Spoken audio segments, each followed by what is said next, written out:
ओम साई राम। मैं मीनाक्षी आप सभी लोगों का हार्दिक अभिनंदन करती हूँ साई अनुभूति चैनल में, और अनुभवों की श्रृंखला से एक और बहुत प्यारा और अनोखा सा अनुभव देकर एक बार फिर से आप सभी लोगों के समक्ष उपस्थित हुई। लेकिन उससे पहले चलिए सभी लोग हाथ जोड़कर बाबा का जयकारा लगाते। अनंत कोटि ब्रह्मांड नायक राजाधिराज योगी राज परम ब्रह्म श्री सच्चिदानंद सद्गुरु साईनाथ महाराज की जय। ओम साई राम। साथियों, आज जो अनुभव मैं आपको बताने जा रही हूँ वो है अशोक जी का इससे पहले भी चैनल के साथ अनुभव शेयर किया जा चुका है, लेकिन तब इन्होंने बताया था कि ये किस स्थिति से निकले और किस तरह से इन्हें साईं बाबा का मंत्र मिला और किस तरह से ये अपने गुरु के सानिध्य में आए। आज इन्होंने हमें बताया कि किस तरह से ये अपने गुरु के सानिध्य में आए और तब इनका जीवन कैसा था और किस तरह से इन्हें भक्ति मिली और इनके गुरु कैसे थे। अपने गुरु की महिमा बताते हुए ये हमें बताते हैं कि सन 1982 की बात है। उस वक्त इनका जीवन बहुत मुश्किलों से जूझ रहा था। बाबा की कृपा हुई और अपने एक मित्र के सहयोग से ये एक गुरु के सानिध्य में आते हैं। ये बताते हैं कि जो इनके गुरु थे उनका नाम श्याम जी था, और इनके जो गुरु थे वो 13 वर्ष की अवस्था से ही सांसारिक जीवन को छोड़ चुके थे। 13 वर्ष की बाल्य अवस्था में उन्होंने वैराग्य ले लिया था और घूमते घूमते ये नासिक पहुंच जाते हैं। नासिक में जो इनके गुरु महाराज थे वो एक महान संत के सानिध्य में आते हैं और दुर्गा माता की पूजा करने लगते हैं। ये कहते हैं कि अश्विनी मास के जब नवरात्रे आते थे तो वो 9 दिन तक जमीन के अंदर समाधि लगाते थे। ये कहते हैं कि इनके गुरु एक सिद्ध पुरुष तो हो चुके थे, लेकिन अब भी इनका मन बेचैन था और उन्हें शांति नहीं मिल रही थी। तब उनके गुरु महाराज ने उनको साईं बाबा की भक्ति का आदेश लिया, और ये बताते हैं कि उसके बाद जो हमारे गुरु महाराज है वो साईं के एक ऐसे भक्त मिले जिन्हें साईं के अलावा कुछ और नहीं दिखता था। ये बताते हैं कि जिस समय मैं अपने गुरु के सानिध्य में आया उस वक्त मेरी कंडीशन बहुत ख़राब थी। निकले अच्छे कपड़े नहीं हुआ करते थे। मैं जिस 8 बाई 10 की कोठरी में रहता था उसमें भी एक होल हो रखा था जिसमें से कुत्ते या बिल्ली अंदर आ जाया करते थे। ये कहते हैं कि जब पहली बार मैं अपने गुरु को देखा उस पल ना जाने मुझे क्यों ऐसा एक अट्रैक्शन हुआ कि मैं अपने गुरु के सीधा पैरों में गिर गया। मैं पागलों की तरह अपने गुरु के चरणों को चूमने लगा। ये कहते हैं मेरे गुरु को मुझ पे दया आ गई और उन्होंने अपनी मुझे शरण में ले लिया। ये कहते हैं वो पल मेरी ज़िंदगी का परिवर्तन करने वाला दिन था। जब मैं अपने गुरु की शरण में आया उसके बाद एक दिन मैंने अपने गुरु को अपने घर बुलाया। मेरे घर की कंडीशन ये थी कि मेरे पास बैठने के लिए एक बोरी तक नहीं थी। मेरे घर में जो चारपाई बिछी थी वो भी टूटी हुई थी। मेरे गुरु जब मेरी स्थिति देखते हैं वो मुस्कुराते हैं और वो बिना किसी आसन के ज़मीन पर बैठ जाते हैं।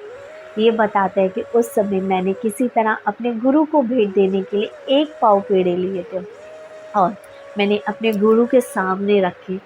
तब मेरे गुरु ने मुझे बोला कि जो साईं है वो किसी भोग के भूखे नहीं हैं, उनके लिए भाव ही काफ़ी है। और दूसरा आदेश उन्होंने मुझे ये दिया कि किसी को भी कोई बात एक बार बोलना, दोबारा मत बोलना।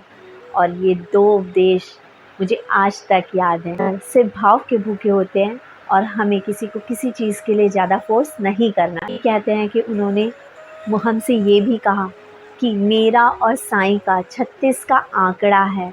ये कहते हैं यहाँ इस बात से मैंने सिर्फ यही अनुमान लगाया कि इसका मतलब ये है कि हमारे मन में जो भी विचार आते हैं वो साईं की कृपा से ही आते हैं। विचारों को आना जाना तो लगाम है और देश काल के अकॉर्डिंग ही हम उसे अमल में लाते हैं। ये कहते हैं जो कुछ होता है साईं की कृपा से होता है।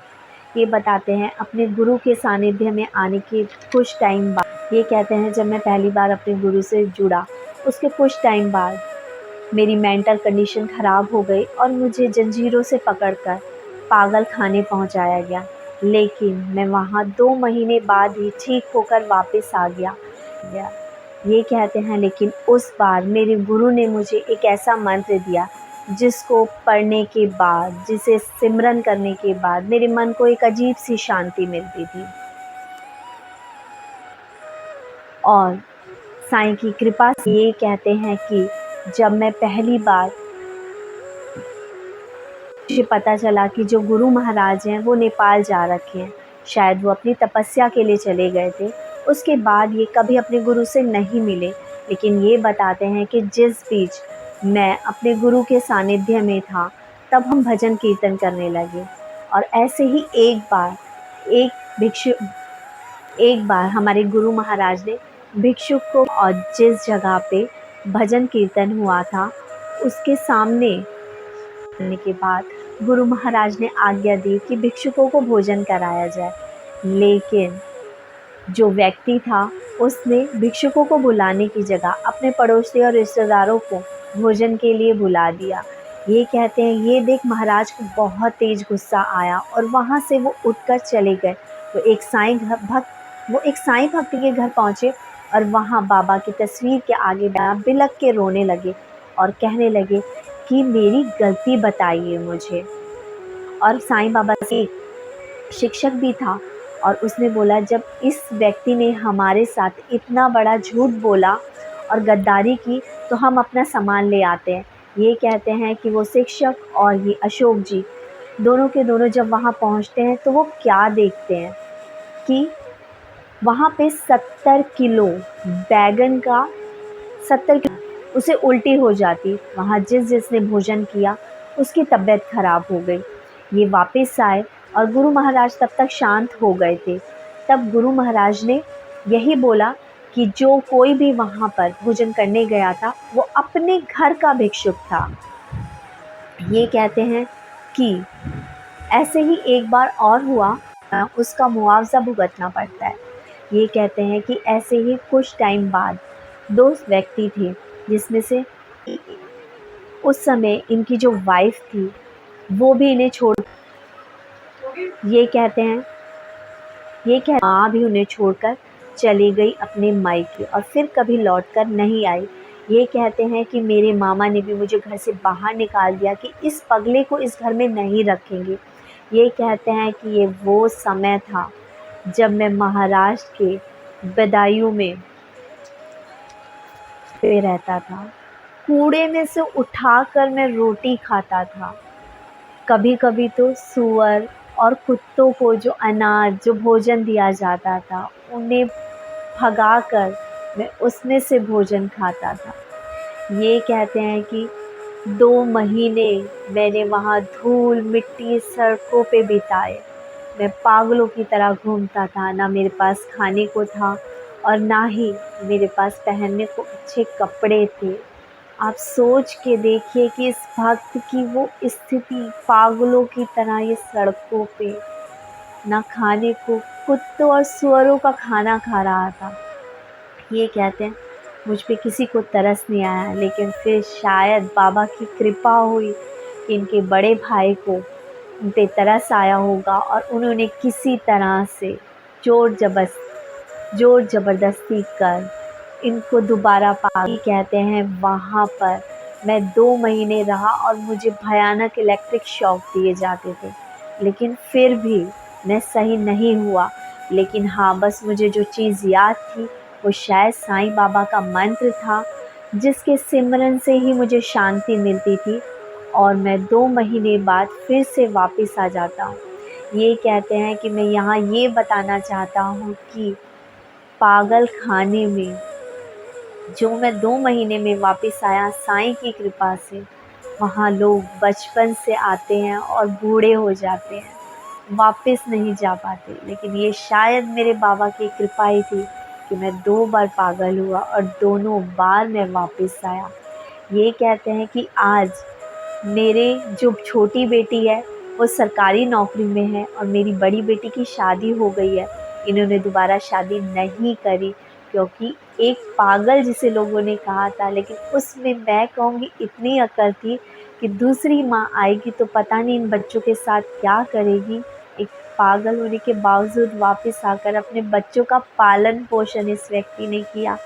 ये कहते हैं कि आज मेरी एक बेटी अपने परिवार में खुश है और दूसरी का परिवार बस जाएगा और उसकी अभी सरकारी नौकरी है। ये बताते हैं। यहाँ मैं एक और अनुभव अपने गुरुजी का बताता हूँ। हम एक सज्जन व्यक्ति था जिसका जो बेटा था उसकी सरकारी नौकरी थी, और एक दूसरा व्यक्ति था जिसकी बेटी भी शादी के लायक हो रही थी। उसने गुरु महाराज से कहा कि गुरु महाराज कि ये जो व्यक्ति है इससे हमारी बिटिया की शादी के लिए बात करिए। गुरु महाराज जी ने उस वक्त तो मना कर दिया, लेकिन बाद में उन्होंने उस लड़की के लिए बात करी। ये कहते हैं लेकिन उस लड़के के माँ बापों ने मना कर दिया कि शादी दूसरी जगह हो जाती है।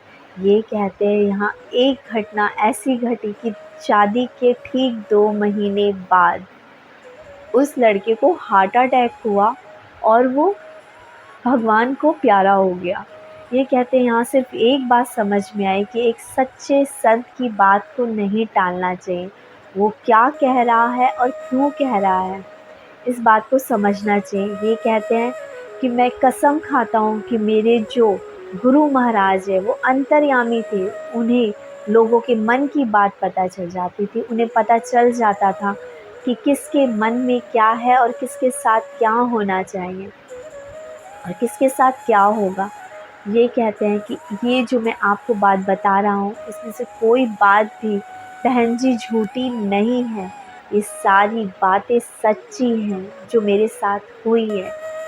ये कहते हैं कि बाबा की कृपा से मैं बचा और मुझे मेरे गुरु के सानिध्य ने गुरु मंत्र दिया था साईं का, उसी से मैं आज बच पाया हूँ। और वो गुरु मंत्र मैंने तब से लेकर आज तक सिमरन करता हूँ।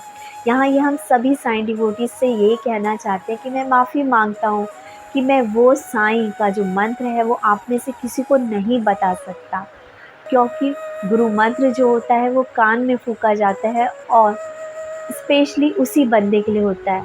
पर ये यहाँ ये भी बताते हैं कि ये जो गुरु मंत्र है वो आज तक मैंने किसी किताब में नहीं देखा, किसी व्यक्ति के मुंह से या किसी पंडित के मुंह से मैंने कभी नहीं सुना। ये गुरु मंत्र जो मुझे मिला है, ये कहते हैं कि आज मेरा जीवन बहुत खुशहाल है।